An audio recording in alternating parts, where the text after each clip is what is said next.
First character ஆர்டிஸ்ட்னு சொல்லும் போது சிங்கம்புலி அண்ணன். சிதம்பரம் மாயவரம் எத்தனை படம் வந்தாலும் மாயாண்டி குடும்பத்தார் வரல இல்ல. அதான் சிங்கம்புலி அண்ணன் ஒர்க்கை பத்தி சொல்லும் போது ஃபர்ஸ்ட் அவரோட இன்ட்ரோ கல்யாணத்துல கமல் ரஜினி வார்னு ஒண்ணு போயிட்டு இருக்கு. சோ கமல் பாட்டா பூரா போட்டு தள்ளிட்டு இருக்காரு. ஒரு பாட்டுமே பயமா போடுவாரு. ஒரு பாட்டும் இப்ப வந்து அது சிவகுமார் முருகேசனோட ஒரு கமல் பாட்டையும் நோட் பண்ணி இந்த சீன்ல எதெல்லாம் போட்டா கல்யாணத்துக்கு இந்த பாட்டுக்கு நான் மெயினா பாக்குறது வந்து அந்த சாங் பிளேஸ்மெண்ட் அந்த குறிப்பிட்ட சாங் போடணும் இல்ல, அந்த சீனுக்கு ஏத்த மாதிரி சாங் கண்டுபிடிச்சு போட்டுருவாரு அவரு. சோ அப்ப வந்து ஒரு சேர் போட்டு அந்த கல்யாணத்துல பெரியவங்க எல்லாரும் உட்காந்துருக்காங்க.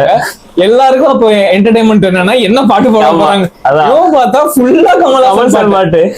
ஒருத்தர் வந்து ரஜினி ஃபேன், ரஜினி பாட்டை போறான்னு போட்டு மிரட்டிட்டு இருக்காப்ல. இன்னொருத்தர் பார்த்தா இவர் மிரட்டுறத பார்த்துட்டு இருங்கடா அப்படின்னு சொல்லி கல்யாண கேசட் எடுத்து போடுவான்னு பார்த்தா கமல் போடுவான். இன்னொரு கவுண்டர் இதுக்கே எப்படி அடிக்கிறாங்க சத்யராஜ் பாட்டு. அதோட இன்னொரு கவுண்டர்னா நீ சத்யராஜ்னா ராமராஜ் பாட்டு கேட்டுவான். இன்னொருத்தர் ராம்கி பாட்டு தான் கேட்டு அடிச்சிருவானுங்களோ. சரி இதெல்லாம் முடிச்சுட்டு ஒரு பாட்டை போடுறாரு. ஏண்டா பாட்டு எல்லாருமே அபாஸ் பாட்ட போட்டுட்டு இருக்கோம். இதோட அல்டி என்னன்னா லாஸ்ட் சரி மாத்திலான்னு சொல்லி சூர்யா பாட்டு ஒண்ணு போடுவாரு. பார்த்தா அதுலயும் கமலோட பொண்ணு பேரையும் போட்டுக்கிட்டு அந்த சீன் பயங்கரமா ஒரு பயங்கர ஹிலேரியஸான சீன்ல அதை சொல்லலாம். இன்ட்ரோவும் சொல்லலாம்.